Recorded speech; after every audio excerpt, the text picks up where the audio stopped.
வணக்கம் நண்பர்களே. நாளொரு கதை. நாளொரு கதையில் இன்றைய கதை அன்பு பட்ட அடி. இது கதை எண் 42. சொல்பவர் எஸ் தண்டபாணி, பொள்ளாச்சி.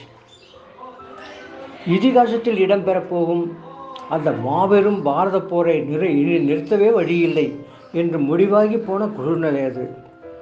தருமர், பீமர், அர்ஜுனன், நகுலன் மற்றும் சகாதேவன் ஆகிய ஐவரும் கண்ணனுடன் பேசிக்கொண்டிருக்கிறார்கள். அவர்களுக்கு முக்கியமாக தருமருக்கு இந்த மாபெரும் போரில் விருப்பமே இல்லை. இருந்தாலும் என்ன செய்வது?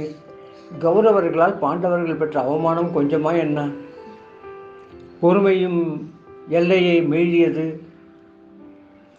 வஞ்சகத்தால் தாம் கௌரவர்களுக்கு அடிமைப்பட்டதையும் தம் அருமை மனைவி திரௌபதி மாபெரும் சபையில் துயில் உரியப்பட்டு அவமானப்பட்டதையும் கௌரவர்களின் வன் சொல்லும் பெரிய தந்தை திருதராஷ்டிரனின் பாராமுகத்தையும் நாடு நகரம் இழந்து அஞ்ஞான வாசம் சென்று அல்லல் பட்டதையும் இன்னும் இது போன்ற துரியோதனது தொடர்ந்து வரும் சூழ்ச்சிகளையும் இன்னும் எத்தனை காலம்தான் எதிர்கொள்வது?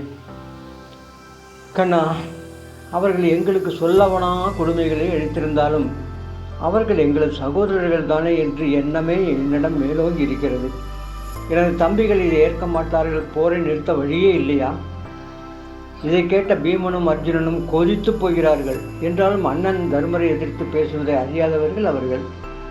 தருமரே, இந்த போரை நிறுத்த ஒரே ஒரு வழிதான் இருக்கிறது. அதை சகாதேவன் மட்டுமே அறிவான். புன்சிரிப்புடன் அமர்ந்திருந்த சகாதேவனை அனைவரும் வியப்புக்குறியுடன் பார்த்தனர். அண்ணன்மாரே, கண்ணனுக்கு மிஞ்சி என்ன இருக்கிறது? எனக்கு தெரிந்த இவனன்றி ஒரு அணுவும் அசையாது. எனவே கண்ணனை கட்டி போட்டால் மட்டுமே இந்த மாபெரும் போரை நிறுத்த இயலும். கண்ணனை கட்டி போடுவதா? அது யாரால் முடியும்? அவனது சிறிய வயதில் அவனை அன்னை உரலில் கட்டி வைத்தார்கள். என்ன ஆயிற்று? உரலுடனேயே ஊர்ந்து செல்லவில்லையா? முடியக்கூடிய காரியத்தை யோசி சகாதேவா. கண்ணனை கட்டி போட இயலும், அதுவும் அன்பினால் மட்டுமே. எந்த ஒரு மனிதனும் அன்பினால் கண்ணனை கட்டி போடலாம். கண்ணன் கட்டுப்பட்டால் வரப்போகும் போர் மட்டுமல்ல, இப்பூ உலகத்தின் இயக்கமே ஸ்தம்பித்து போகும். அது தேவையா? சகாதேவனின் பொருள் பொதிந்த இந்த விளக்கம் அங்கிருந்த அடையவரையும் பதில் எதுவும் பேச இயலாத நிலைக்கு தள்ளிவிட்டது.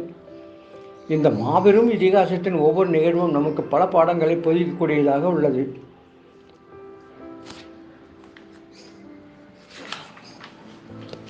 இது போன்ற உங்களை சுற்றிலும் கூட நடந்திருக்கலாம். எது போன்றது? அன்பால் அழகான கோலமாக மறந்திருக்க வேண்டிய ஒரு நிகழ்வு நண்பர் ஒருவரின் பரபரப்பாலும் ஆத்திர உணர்வாலும் என்றுமே சரி செய்யப்பட முடியாத ஒன்றாக அலங்கோலமாக முடிந்துவிட்டது. இதனால் அவரை சுற்றியுள்ள சிலருக்கும் அவரது குடும்பத்தினருக்கும் அவமானமும் மன அமைதியினும் தான் எஞ்சியது.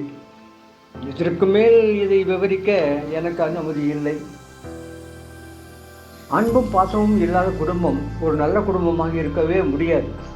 அன்பு கலந்த கண்டிப்பு எந்த ஒரு நிறுவனத்தையும் மேன்மேலும் வளரச் செய்யும். ஆகவே அன்பை விதைத்து அன்பையே அறுவடை செய்வோம். நாணயத்திற்கு இரண்டு பக்கங்கள். அன்பு ஒரு பக்கம் என்றால் கண்டிப்பு மறுபக்கம். ஆகவே தான் அன்பு கலந்த கண்டிப்பு தேவை என்று கூறப்பட்டது.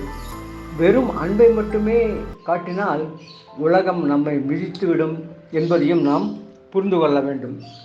அப்படி ஒரு அடிபட வேண்டுமானால் கொடிய பாம்பது வருவோர் போவோரை கொத்தி துன்புறுத்தி வந்தது.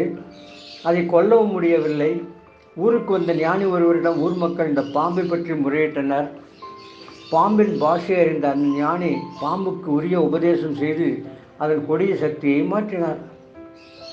வேறிடங்களுக்கு சென்று சில காலம் கழித்து வந்த அந்த ஞானி அந்த பாம்பு தற்போது எப்படி உள்ளது என்று அறிய விரும்பினார். அதை கண்ட ஞானிகளின் மனம் பதைத்தது. பாம்பின் உடலெங்கும் இரத்த காயங்கள் உருமாறி மெலிந்து போயிருந்தது. குருவே, தங்களது உபதேசத்தின்படி இப்போது எவரையுமே நான் கடிப்பதில்லை. என்னிடம் பயம் வைத்திருந்தோர் இப்போது என்னை கண்டால் கல்லாலும் குச்சியாலும் அடிக்கிறார்கள். என்றாலும் தங்கள் உபதேசத்தின்படி நான் பொறுமை காத்து வருகிறேன். அட பைத்தியக்காரா, கடிக்க வேண்டாம் என்று தான் கூறினேன். சேர வேண்டாம் என்றால் நான் கூறினேன். மற்றவர்களை துன்புறுத்தாதே, ஆனால் உன்னிடம் பயம் இருக்க வேண்டும். இந்த உபதேசம் நமக்கு பொருந்தும். அன்பை காட்டுங்கள், ஆனால் ஏமாளி ஆகிவிடாதீர்கள்.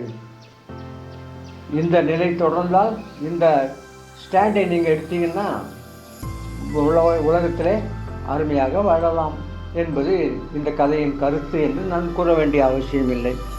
ஆகவே அன்பை விதைத்து அன்பை எடுப்போம். அதே நேரத்தில் சில கண்டிப்பையும் வைத்திருப்போம். இல்லவென்றால் ஒரு பயிரை எப்படி 6 மாடுகள் கடித்து விடுமோ அதற்கு ஒரு வேலி போடுவது போல கண்டிப்பு என்ற வேலியும் நம்மிடம் இருக்க வேண்டும். மீண்டும் மற்றொரு கதையுடன் நாளை சந்திப்போம். இந்த சேனலை சப்ஸ்கிரைப் செய்யாதவர்கள் சப்ஸ்கிரைப் செய்து கொள்ளுங்கள். பெல் பட்டனை அழுத்துங்கள். கதைகள் உங்களை நாடி தேடி வரும். நன்றி, வணக்கம்.